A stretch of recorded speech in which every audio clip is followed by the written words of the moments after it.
Assalamu alaikum dear students. This is Zohaib Akram Khan, lecturer physics, Government College Khanewal. Welcome to the online class 3rd and 4th year ADS. तो हमारा आज का topic है electric dipole. So definition से हम start करेंगे कि a pair of positive charge and negative charge. आपके पास पॉजिटिव और नेगेटिव चार्ज का एक पेयर जिनका सेम मैग्नीट्यूड हो और कांस्टेंट डिस्टेंस पर वो रखे गए हों, तो वो दोनों फॉर्म करेंगे एक इलेक्ट्रिक डाइपोल. डाई मतलब दो, पोल्स जिसमें हम उसको पॉजिटिव और नेगेटिव कह रहे हैं, तो दो तरह के पोल क्योंकि चार्जेस हैं इसलिए इलेक्ट्रिक डाइपोल. ये कंसेप्ट बहुत यूज़फुल है एटम्स में, मॉलिक्यूल्स में और डाइइलेक्ट्रिक्स में जहाँ पर पोलराइजेशन होती है. इसकी बहुत सारी एप्लीकेशंस हैं सॉलिड्स में और लिक्विड में, जो कि हम with the help of a numerical भी देखेंगे कि किस तरह इलेक्ट्रिक डाइपोल फॉर्म होता है और कैसे ये यूज़फुल है.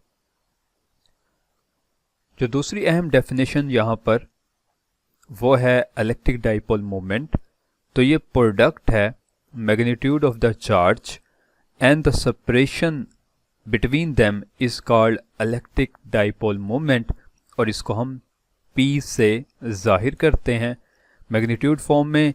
ये P इक्वल है Q इंटू डी के, जहाँ P इलेक्ट्रिक डाइपोल मोमेंट होगा, Q चार्ज मैग्नीट्यूड होगा, जबकि D फासला होगा दोनों चार्ज के दरमियान का.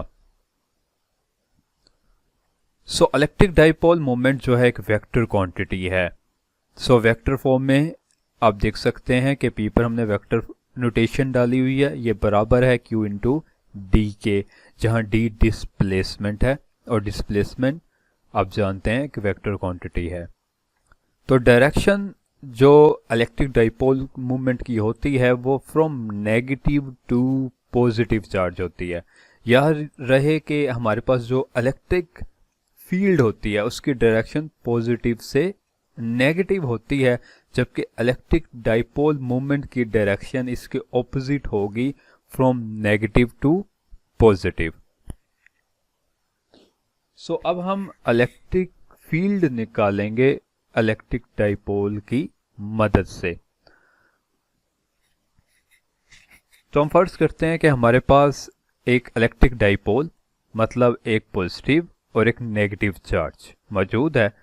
तो दो तरह के charges Q positive Q negative, दोनों की मैग्नीट्यूड भी सेम, मतलब अगर ये 5 कूलम का है तो नेगेटिव वाला भी 5 कूलम का ही होगा, और इनके दरमियान जो डिस्टेंस है वो D के इक्वल है.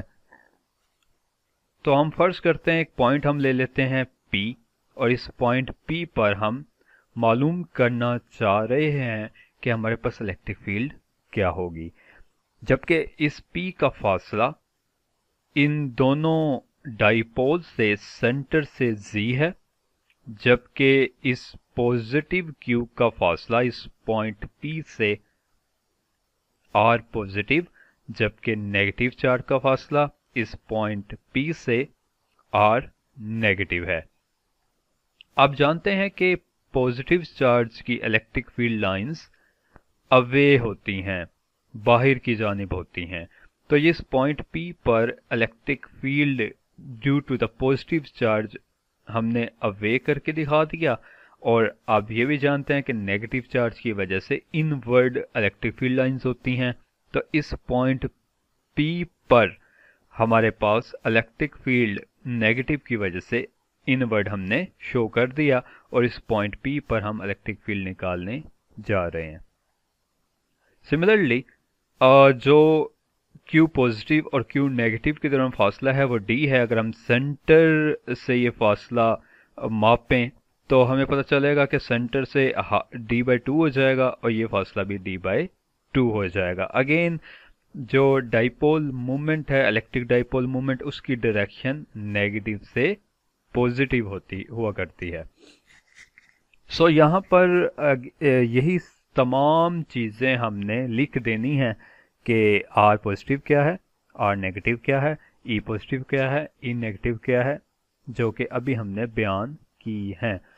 अब यहाँ पर हम अप्लाई करने जा रहे हैं इलेक्ट्रिक फील्ड का फार्मूला, जो कि हमने अपने प्रीवियस लेक्चर में भी पढ़ लिया था, जो कि है K equal Q over R का स्क्वायर। सो हमारे पास 1/4 पाई एप्सिलॉन नॉट नॉट ये K की value, Q over R square. अब पॉजिटिव के लिए अगर हम बात करें तो ये कुछ फार्मूला ऐसे ट्रांसफॉर्म हो जाएगा, जबकि नेगेटिव के लिए यही फार्मूला इस तरह हम इसको लिख लेंगे। पॉजिटिव डिस्टेंस आ गया और यहाँ पर नेगेटिव डिस्टेंस, और इनवर्स स्क्वायर लॉ है ये, तो इस तरह हमने इनको लिख दिया। अब मज़ीद हम क्या करते हैं कि इस आर पॉजिटिव और इस आर नेगेटिव अपनी इस प्रॉब्लम के अकॉर्डिंग, सिचुएशन के अकॉर्डिंग वेरिएबल्स पुट करेंगे। कैसे पुट करेंगे कि आर के इलेक्ट्रिक फील्ड पॉजिटिव, K की वैल्यू वही रहेगी, चार्ज भी क्योंकि वही रहेगा, लेकिन इसको थोड़ा सा मैं चेंज करके यूं लिखता हूं कि इसका फासला टोटल Z में से आप D/2 को माइनस कर देंगे, तो आपके पास जो फासला बचेगा वो R पॉजिटिव बचेगा। मतलब R पॉजिटिव ये लेंथ अगर मुझे निकालनी पड़े तो टोटल Z में से मैं D/2 को क्या करूँगा, माइनस कर दूंगा। बाकी जो रकम बचेगी, बाकी जो वैल्यू बचेगी वो R पॉजिटिव होगी। सो हमारे पास R पॉजिटिव आ गया, Z माइनस D/2 होल का स्क्वायर। सिमिलरली जब हम ये डिस्टेंस निकालते हैं तो इस डिस्टेंस में ये आप देख सकते हैं कि ये Z और D/2 इसमें प्लस हो रहा है। सो ये Z प्लस D/2 मुकम्मल ये लेंथ किसके बराबर है, R नेगेटिव के बराबर है, और इसका होल का स्क्वायर जो कि फार्मूले में आ रहा है वही हमने पुट किया। अब टोटल इलेक्ट्रिक फील्ड हम निकालते हैं। टोटल इलेक्ट्रिक फील्ड निकालने के लिए हम क्या करेंगे, पॉजिटिव और नेगेटिव को आपस में ऐड कर देंगे। सो जैसे हम ऐड करते हैं तो यहाँ पर आप जानते हैं कि नेगेटिव आप कॉमन लेंगे तो ये पॉजिटिव भी नेगेटिव में कन्वर्ट हो जाएगा। सिमिलरली जो वेरिएबल्स कॉमन है उनको हम बाहर ले लेते हैं। जैसे यहाँ से Q कॉमन आता है, 1/4 पाई एप्सिलॉन नॉट कॉमन आता है, इनको हमने कॉमन ले लिया और बाकी वेरिएबल्स को हमने ब्रैकेट में रहने दिया। इसके बाद हम क्या करते हैं कि यहाँ इस डोमिनेटर से Z को मल्टीप्लाई भी कर देते हैं और Z को डिवाइड भी कर देते हैं। सिमिलरली यहाँ पर भी हम Z को मल्टीप्लाई और डिवाइड कर देते हैं। इसके बाद इससे हुआ क्या, इससे हमें ये फ़ायदा हुआ कि ये जो Z का स्क्वायर है अब मैं उसको कॉमन ले सकता हूँ। अब कॉमन कैसे ले सकता हूँ कि अगर आप Z के स्क्वायर को अगेन अंदर मल्टीप्लाई करें, अगेन यहाँ Z आ जाएगा, अगेन यहाँ पर Z आ जाएगा क्योंकि ये स्क्वायर में है। तो ये जो स्टेप हमने परफॉर्म किया था इसका हमें क्या फ़ायदा हुआ कि आपने यहाँ से Z स्क्वायर को कॉमन ले लिया। सो Z स्क्वायर अगेन यहाँ पर दोनों साइड्स पर है, इसको हम बाहर ले आते हैं इसके, और बाकी जो रकम है उसको अगेन ब्रैकेट में रहने देते हैं। अब इसको मैं कुछ यूँ लिख सकता हूँ कि इसको हम इस वैल्यू को जब हम ऊपर ले जाएंगे तो -2 हो जाएगा। सिमिलरली इस वैल्यू को भी हम -2 में लिख देते हैं। सो अब यहाँ पर हम अप्लाई, ऐसा हमने क्यों किया, क्योंकि अब हम बाइनोमियल थ्योरम अप्लाई करने जा रहे हैं। अब ये बाइनोमियल थ्योरम क्या होता है, सो बाइनोमियल थ्योरम के मुताबिक आप के पास अगर 1 + x की n पावर की फॉर्म आ जाए तो आप इसको एक्सपेंड कर सकते हैं। सो हम इसकी अब हम अगर इसको एक्सपेंड करेंगे इस फार्मूले के मुताबिक, सो जब एक्सपेंड करेंगे तो जो हायर टर्म्स आप देख रहे हैं तो ये इतनी स्मॉल हो जाएंगी कि हायर पावर्स की टर्म्स को आप क्या कर सकते हैं, निगलेक्ट कर सकते हैं, इग्नोर कर सकते हैं। सो हम जस्ट जो बाइनोमियल एक्सपेंशन कर रहे हैं वो 1 + nx यहाँ तक हम रहेंगे, और बाकी जो हायर आप देख रहे हैं पावर्स, इनको टर्म्स को हम क्या करेंगे, निगलेक्ट कर देंगे, इग्नोर कर देंगे। सो इस इक्वेशन के मुताबिक, इस थ्योरम के मुताबिक हमारे पास जो x की वैल्यू है वो -d/2z के बराबर है। तो और हमारे पास जो n है ये -2 के इक्वल है। फार्मूले में जब हम इसको रिप्लेस करेंगे, जब हम इसको एक्सपेंड करेंगे, तो 1 -d/2z और n-2, तो -2 इस इक्वेशन को प्लस कर देगा और 2 से 2 कैंसिल हो जाएगा। सिमिलरली जब इस पर हम बाइनोमियल थ्योरम अप्लाई करते हैं, सेम सिचुएशन जैसे पहले वैसे ही, लेकिन माइनस की वजह से यहाँ पर इक्वेशन में माइनस आ जाएगा। सो हम मूव ऑन करते हैं। अब इसी इक्वेशन को हम दोबारा से रीराइट करते हैं। तो हमारे पास बाकी हायर टर्म्स को हमने इग्नोर कर दिया और इसको इस तरह माइनस को अंदर मल्टीप्लाई किया, सो ये पॉजिटिव हो गया। इस तरह -1 और +1 आपस में कैंसिल आउट हो गए। d/2 plus d/2 2d/2। अब इस इक्वेशन में 2 से हमने इस 4 को कैंसिल किया, यहाँ से z क्यूब हो गया, जबकि बाकी इक्वेशन q इंटू डी बचेगी।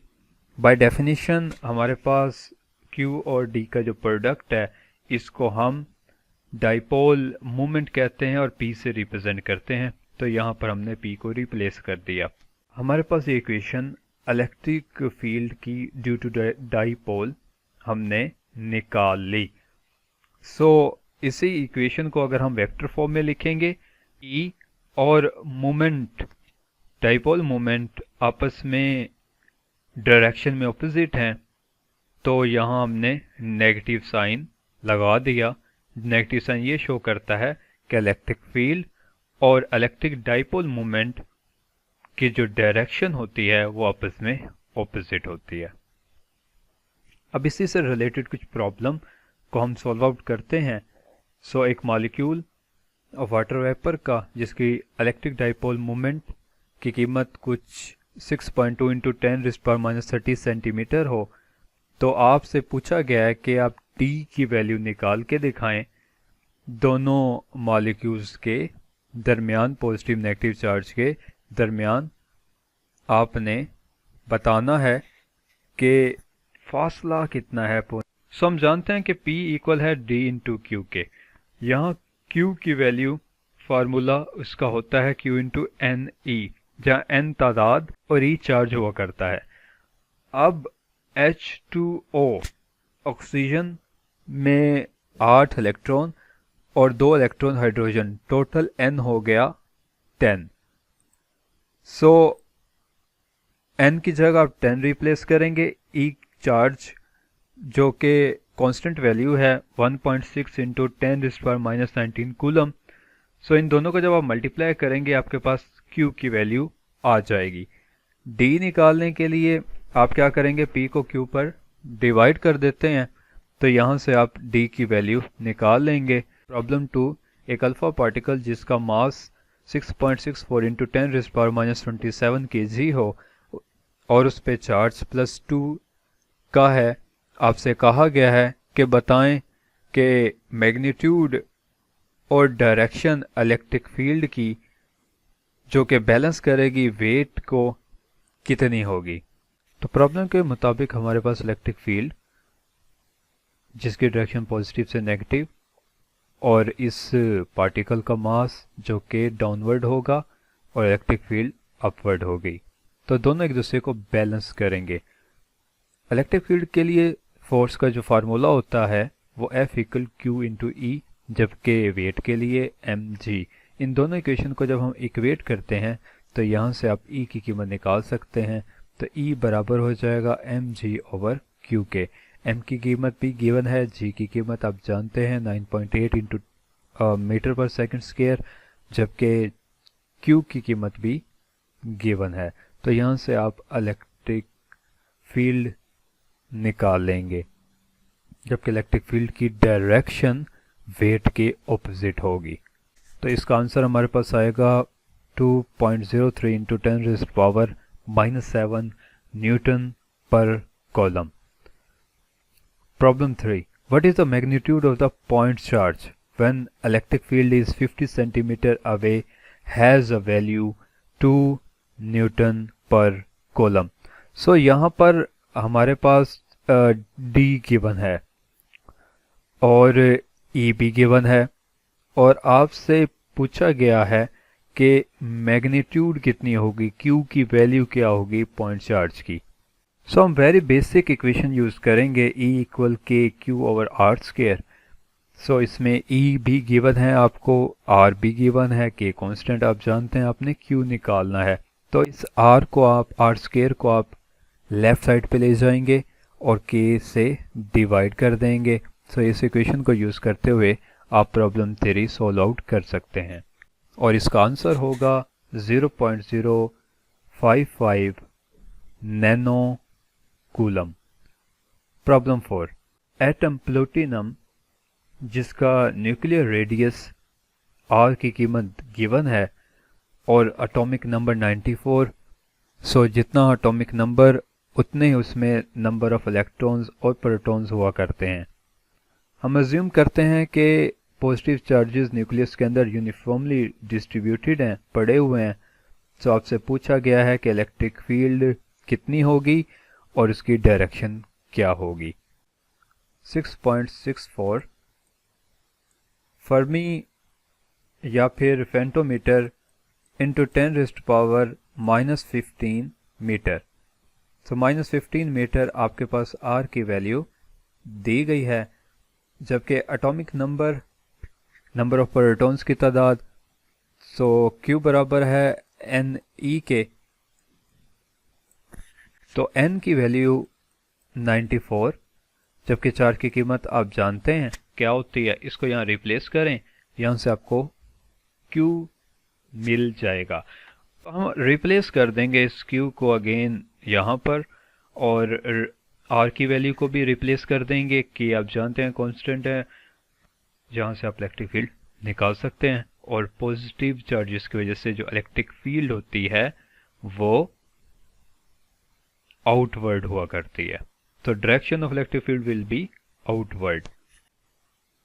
सो डिस्टेंस 26.5 पिकोमीटर या फिर 26.5 10 रेज़्ड पावर -12 मीटर और फील्ड आपने निकालनी है न्यूक्लियस की वजह से इलेक्ट्रॉन पर।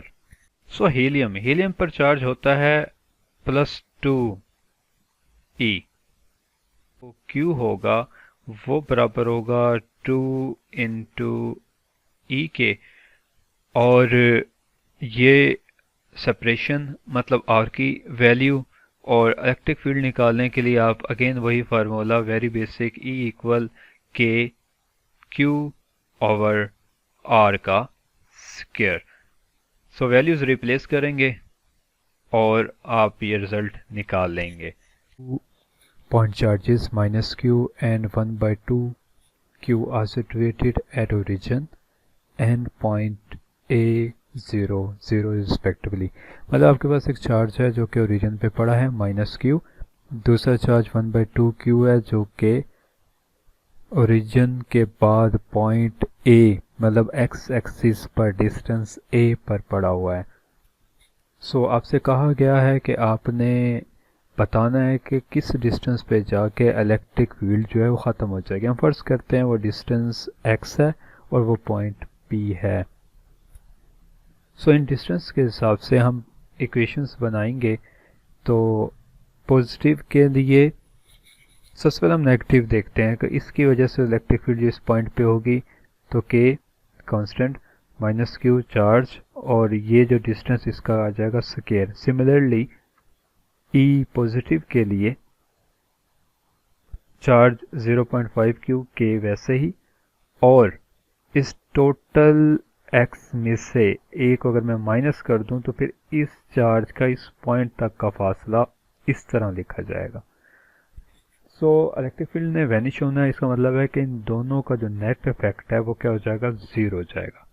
मैं वैल्यूज को रिप्लेस करता हूँ तो इनका नेट इफेक्ट हमारे पास 0 आएगा।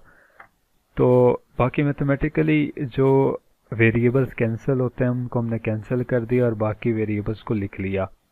यहाँ से इस इक्वेशन को हमने साइमल्टेनियसली सॉल्व किया और सॉल्व करते करते करते हमने x की वैल्यू फाइंड आउट कर ली। सो ये तो था आज का लेक्चर। इसके अलावा जो प्रॉब्लम्स हमने डिस्कस किए इनको आपने हल करना है, ये आपकी असाइनमेंट होगी।